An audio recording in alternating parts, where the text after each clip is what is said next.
جس وضو کے شروع میں یہ دعا پڑھ لیجیے، آپ غور کریں گے، ایسی بہترین دعا، ایسی جامع دعا، اتنی آسان دعا، اتنی برکتیں، اتنے فضائل، اتنے نفع کہ آپ دانتوں میں انگلیاں دے کے بیٹھ جائیں کہ اتنی آسان سی دعا اللہ پاک کس قدر ہمیں نوازتے ہیں کہ جو ایمان والا بندہ وضو کے شروع میں یہ دعا پڑھ لے، کتنی چھوٹی سی دعا، چھوٹی سی، بسم اللہ والحمد للہ، دعا پوری ہو گئی۔ بسم اللہ بھی ہمیں یاد ہے، والحمد للہ بھی ہمیں یاد ہے۔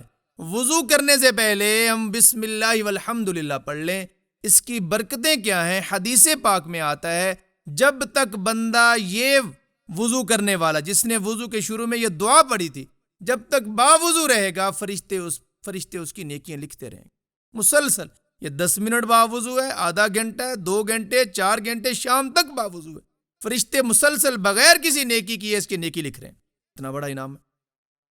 اور حدیث پاک میں آتا ہے ایسا وضو کرنے والا سراپا نور ہی نور بن جاتا، یوں کہہ لیں جیسے آسمان کے ہمیں ستارے نظر آتے ہیں، ایسے آسمان والوں کو یہ بندہ ستاروں کی مانند، چاند کی مانند چمکتا ہوا نظر آتا۔ مطلب اللہ پاک کے ہاں اتنا مقرب ہو جاتا ہے کہ یہ نور ہی نور بنا دیا جاتا ہے اس کو۔ تیسرا انعام یہ ہے کہ جب اس دعا پڑھ لینے کے بعد وضو کیا اور بدن سے جو قطرے گرتے ہیں، اس کے بدن سے گرنے والا آخری قطرہ اس کے جسم کا آخری گناہ لے کے گرتا، یعنی سب گناہ معاف ہو جاتا۔